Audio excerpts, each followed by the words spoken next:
보증의 시기는 언제 하냐면 어음채무가 전속하는 한 어음보증은 가능하다.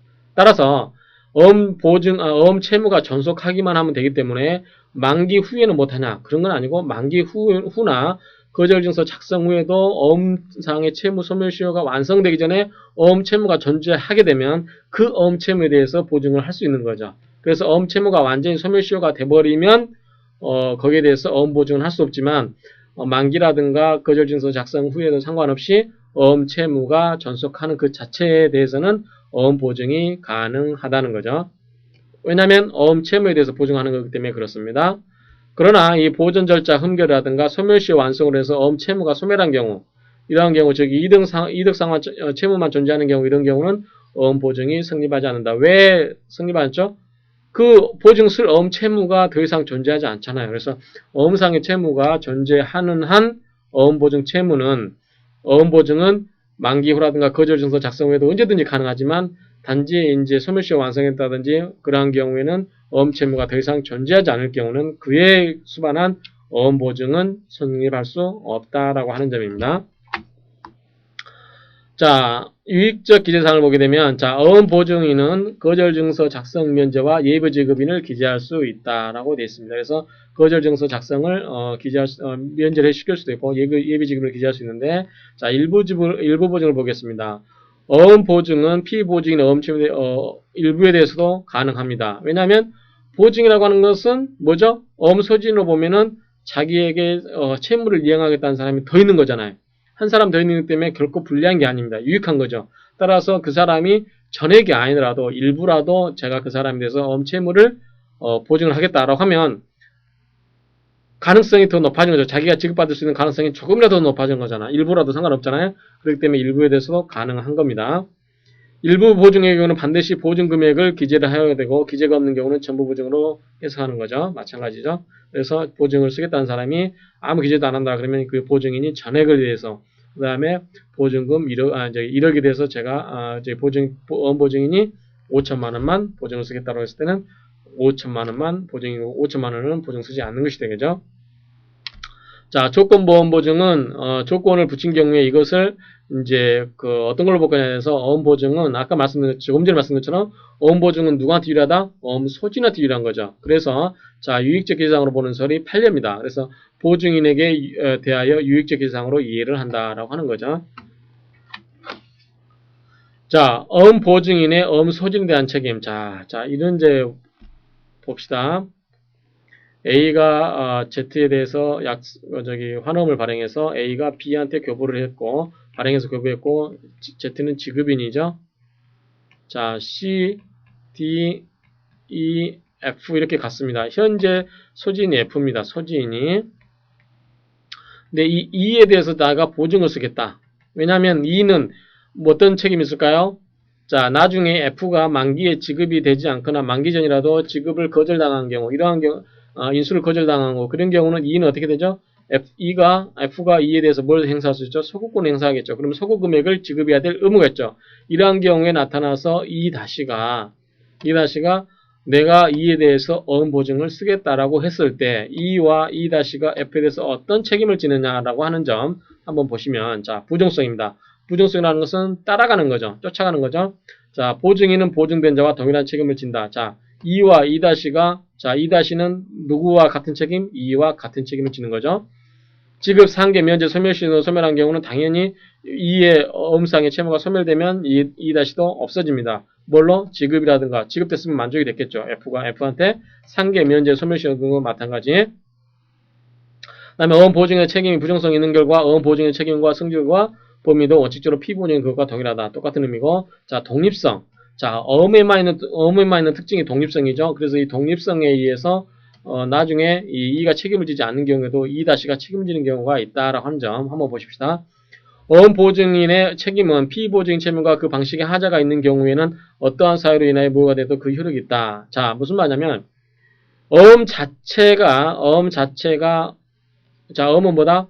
엄격한 요식성이다라고 했습니다. 그래서 방식의 하자가 있다. 그런 경우는 절대적인 항변 사유가 된다고 했습니다. 그럼 누구에 대해서나 그 무효를 주장할 수 있기 때문에 E뿐만 아니라 E-도 무효를 주장할 수 있습니다. 그렇지 않고 단지 이제 어떤 이유가 방식의 하자가 아닌 경우에 어떤 사유로 인해서 E는 F에 대해서 책임을 면하게 됐습니다. 근데 E에 대해서 내가 보증하겠다라고 한 E-는 그러면 이 사람도 E가 책임이 없어짐에 따라서 E-도 책임이 없어지냐? 그런 건 아니고 어음행의 독립의 원칙에 의해서 E-는 F에 대해서 책임을 진다라고 하는 겁니다. 그래서 이것을 어음행의 독립성에서 나오는 특징이라고 할 수 있겠죠.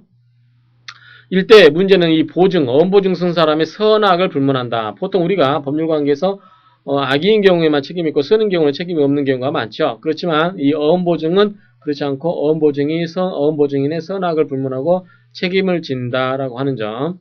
그 다음에 어음보증인은 최고 검색의 항변권을 주장할 수 없다고 그랬죠. 아까 조금 전에 설명을 드렸죠. 민법 보증하고 차이. 그 다음에 분별의 이익이 없다는 것도 설명을 드렸습니다. 그리고 각자에 대해서 어떤 책임? 합동 책임을 진다라고 말씀을 드렸습니다. 한번 실례를 한번 들어보도록 하겠습니다. 자, A가 B한테 물건을 판매를 했습니다. 자, B가 A한테 어음을 교부를 했어요. 발행해서 교부를 했습니다. 근데 Y가 A의 채무에 대해서 보증을 썼습니다. 어음상의 보증을 쓴 거죠. 약속을 발행해서 자, B는 어음을 받아서 이것을 X한테 교부를 했습니다. 양도를 했습니다. 그래서 이렇게 된 경우에 법률관계를 보면 자, Y의 B에 대한 책임이 어떻게 되냐? 이 Y의 B에 대한 책임을 한번 보시면 A와 B 간의 매매 계약이 해제된 후 X가 그러한 사실을 모르고 어음을 양수한 경우 그러한 사실을 모르는 거. 자, X는 뭐죠? 선이죠. 그러한 경우에 A와 Y는 어떻게 책임을 진다? X에 대해서 책임을 진다. 그렇죠? 매매 계약이 해제됐지만 원인 관계로부터 분리가 되죠. 그래서 어음이 정당하게 유통된 경우 정당한 선의의 소지인에게는 어음상의 채무를 이행할 의무가 있다고 했죠. 그렇죠? 다만 A는 B에 대해서 무엇만 갖고 있었어. 만약에 물건 판매가 하자가 있다든지 그러면 이건보다 A는 B에 대해서만 인적 항변 사유가 되지만 선의의 제3자 소지인에게는 대항할 수 없다라고 했죠. 그렇죠? 그래서 A와 Y는 어떻게 된다? X에 대해서 선의의 Y에 대해서는 책임을 진다라고 하는 겁니다. 그래서 책임을 부담한 거 A와 B 간의 매매 계약이 해제됐습니다. 그런데 이러한 사실을 알면서 X가 취득을 했어요. 어음을 취득했습니다. 이러한 경우에 자 A는 어떻게 될까요? 당연히 책임을 안 지겠죠. 그렇지만 악이기 때문에 근데 Y의 보증 채무는 성립을 합니다. 왜? 보증인은 아까 그 사람이 선악을 불문한다고 그랬습니다. 선악을 불문하고 무조건 책임을 진다라고 했습니다. 그래서 악의 어음 취득자에게도 적용되고 단 X의 권리는 이렇게 X가 Y에 대해서 A에 대해서는 권리 주장을 못하기 때문에 Y에 대해서 자 어음상의 채무를 이행하시오라고 했을 때 단지 원칙적으로 어음 관계에서는 책임을 져야 되지만 Y는 어떤 항변을 할 수 있어요? 너 이렇게 원인 관계가 불분명하게 해서 원인 관계가 해제된 상태에서 네가 권리를 주장하는 것은 권리 남용이다라고 해서 이런 경우에 이행을 거절할 수 있다라고 구성하고 있습니다. 그래서 책임이 아예 애초부터 없는 거하고 책임은 있지만 다른 항변 사유, 권리 남용이라든가 그 민법상 일반 신유성시도 원칙 그러한 것에 의해서 이행을 거절할 수 있는 거하고는 법률 관계가 다른 거죠. 그래서 이때 Y는 선악을 불문하고 이때는 X에 대해서 책임을 이행을 해야 되지만 다만 권리남용에 해당되는 경우는 권리남용으로 이행을 거절할 수 있다라고 하는 점. 그 다음에 X가 양수한 후에 매매가 해지된 경우 이러한 경우는 이미 X는 선이죠. 그렇기 때문에 이때 A나 Y는 X에 대해서 책임을 지어야 되기 때문에 이행을 거절할 수 없는 거죠. 그 다음에 Y의 X에 대한 어음상의 채무. 자, A의 의사 무능력.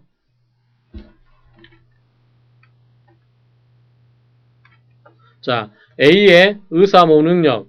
의사 무능력이면 물적 항변이죠. A가 어음 채무를 부담하지 않는 경우, A가 이 의사 무능력에서 물적 항변으로서 물적 항변인 것은 누가 어음 소지인 누가 됐든 간에 전혀 책임을 지지 않는 경우죠. 그러한 경우, 그 다음에 A와 B 간의 매매 계약이 해제된 경우, 이건 뭐다? 인적 항변이죠.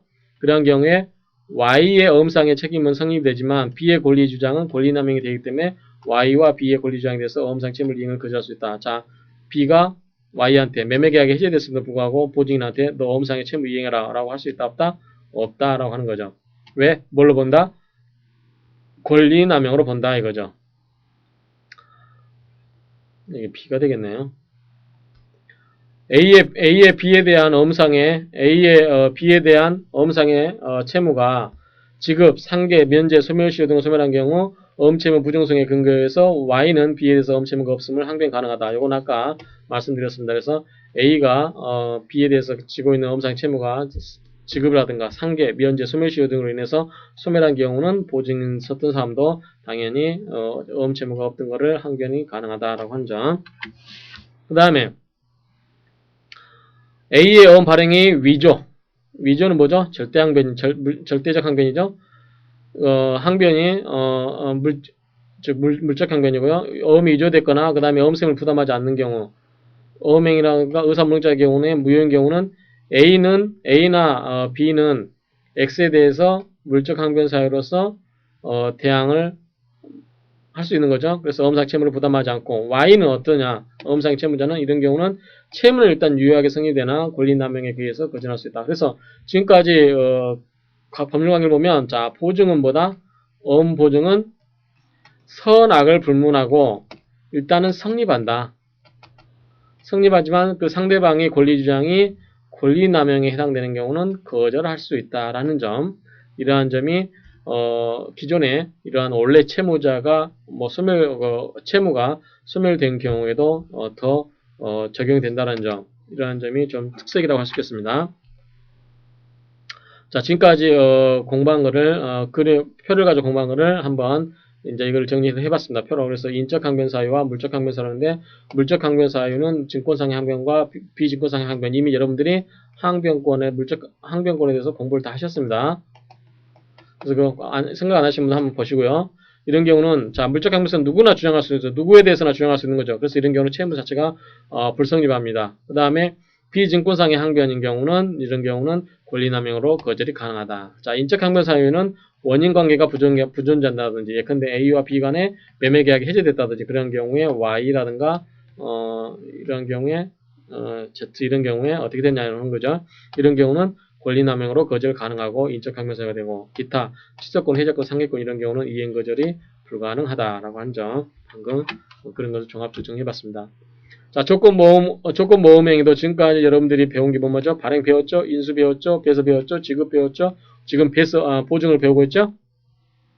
여기에 조건을 달았을 때 어떻게 되느냐라고 하는 점인데 이러한 행위의 효력에 대해서 한번 보고 있는데 자 조건부 발행은 뭐 해야 된다? 절대적이어야 된다. 절대적으로 해야 된다는 말은 조건을 달아서는 안 된다는 거죠. 그래서 조건을 달면 무효가 돼버립니다. 자 일부 인수, 일부만 인수하는 경우는 유효로 보고 그 다음에 일부 배서 전부 조건부 배서 이런 거는 무효가 되고 일부 지급은 유효, 일부 보증은 유효, 조건부 보증 유효 이렇게 되는 거죠. 그래서 이러한 점 잘 정리하시라고 종합적으로 한번 해드렸습니다.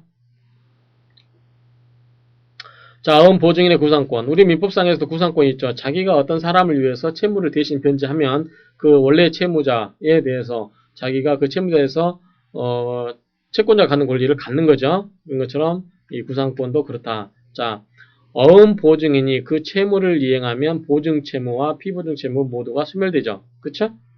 이건 뭐냐면 소진에 대해서 그렇죠. 예컨대 A가 Z한테 환원을 발행해서 B한테 B에서 교부하고 C D, E 이렇게 F 이렇게 전전유통인데 만약에 이 사람이 E-가 보증을 F에 대해서 돈을 변제해버리면 이 사람이 대한 채무도 소멸되고 이 사람도 이 보증 채무도 다 소멸되는 거죠. 왜냐하면 만족이 되었기 때문에.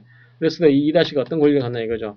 그럴 때 보증인이 보증 채무를 이행하면 피보증 채무가 소멸하는 결과로 인해서 보증 채무를 이행한 보증인은 피보증인 및 그 전자의 채무자에 대해서 상의 권리를 취득한다. 자, F가 갖고 있는 엄상의 권리를 누가 취득했을까요? E-가 취득했죠. 그러면 E-가 취득했기 때문에 E-는 자 어떤 권리를 갖고 있죠? E뿐만 아니라 P보증인 뿐만 아니라 E가 D에서 C에 대해서 B에 대해서 이렇게 행사할 수 있는 모든 권리를 갖고 있는 거죠. 그래서 E-는 P보증인 뿐만 아니라 그 P보증인의 전자에 대해서 권리를 취득하게 되는 거죠. 그렇죠? 당연한 거죠. F가 갖고 있던 권리를 대신 취득하기 때문에 그럴 수 있는 거죠. 크게 문제되지는 않습니다. 그래서 이런 경우는 채무자에 대해서 상의 권리를 취득한다. 구상권 취득의 법적 성질은 이제 이것이 승계취득이냐 법정취득서인데 통설은 법정취득서입니다. 무슨 말이냐면 이러한 권리를 취득하는 것은 승계취득하는 게 아니고 법률의 규정에 의해서 독립적으로 원시적으로 취득하는 것이다. 이 말은 무슨 말일까? 항변을 대항받지 않는다라고 하는 거죠. 자, 법정취득설에 의하면 엄채무자는 엄소진에 대해 가지고 있는 인적 항변 사유로서 구상권을 행사하는 엄보증에게 대항할 수 없죠. 그렇죠? 이거는 법에서 원시적으로 취득이라고 권리를 인정해 준 거기 때문에 승계 취득한다고 하면 승계 취득하는 과정에서 항변 같은 게 따라올 수 있지만 법정에서 취득한 거기 때문에 이런 것은 인적 항변 사유가 있을 수 없다라고 하는 거고요. 다만 엄보증인이 엄채무자의 엄소진에 대한 인적 항변 사유를 알고 보증채무를 이행한 경우는 예외적으로 엄채무자는 엄보증에 대해서 악의 항변을 주장할 수 있다. 여러분들 항변 중에 악의 항변 배우셨죠? 잘 기억이 안 나신 분은 다시 돌아가셔서 악의 항변을 보시고요. 이런 경우에 이제 그 사람이 엄보증인이 악의로 알고 그러한 경우는 그 항변이 따라갈 수 있다라고 하는 점. 그 다음에 엄보증인의 구상권인데 이제 일부 보증과 공동이 있는데 자 일부 보증의 경우는 일부 보증의 경우는 이행한 부분에 한해서 그렇죠? 이행한 부분에 한해서 피보증인이 그 전자에 대해서 구상권을 취득하고 잔액에 대해서 엄상 권리는 역시 엄상 권리가 취득한다. 엄소진이 남는다. 당연한 얘기죠. A가 Z에 발행하고 B, C, D, E 이렇게 했는데 엄소진입니다. E 대신 E-가 보증을 썼습니다. 그러면 원래 엄상의 권리가 금액 1억인데 5천만 원만 보증을 썼다. 그러면 E가 E에 대해서 5천만 원만 권리를 행사했습니다. 그러면 나머지 5천만 원은 F는 즉 엄소진은 변제받지 못했죠. 그래서 이 F는 그대로 5천만 원에 대한 권리를 계속 갖고 있는 거죠. 그래서 그 잔액에 대해서 이렇게 권리를 행사할 수 있고 나머지 5천만 원은 E-가 권리를 획득했죠. 그래서 E-는 또 5천만 원에서 이렇게 권리를 행사할 수 있는 거죠. 그런 뜻입니다. 공동보증인, 자, 공동보증인 간에, 이제 보증이 2-뿐만 아니라, 이렇게 여러 사람이 있었다. 이런 경우에, 이 고증인 간에 이 각자가 분별의 이익이 있다. 분별이 뭐죠? 각자, 2와 2- 이렇게 각자, 이 세 사람에 대해서 분별의 이익이 있습니까? 없습니까? 없죠. 그래서 공동보증인은 무슨 책임? 합동책임. 세 사람이 똑같이 합동을 책임을 져야 된다는 거죠. 그 다음에 그런 공동보증인은 각자의 어음금액의 전액에 대해서 지급할 책임을 부담한다 라고 하는 점. 따라서 공동보증인 중에 1인이 그 보증채무를 이행한 경우에도 엄법상으로는 다른 공동보증에 대해서는 구상권이 없고 민법상의 원칙에 따라서 다른 보증에 대한 구상권이 발생한다 라고 하는 점. 이러한 점이 특성이라고 할 수 있겠습니다. 그래서 지금까지 여러분들이 엄보증에 대해서 공부를 하셨는데 이제 다만 민법상의 보증하고 어음상의 보증하고 차이가 뭐냐, 그리고 그 민법에서 갖지 못하는 특색을 어음법에서 어떻게 갖느냐라는 점, 그러한 점을 가지고서 그런 걸 이해를 하시고 아마 이 강의를 듣거나 여러분 또 교재를 보시면 충분히 이해하실 거라 생각합니다. 그래서 민법상의 어음 보증이 민법상의 보증하고 어떠한 차이점이 있는지 그러한 점을 위주로 해서 한번 정리를 하시기 바랍니다. 수고하셨습니다.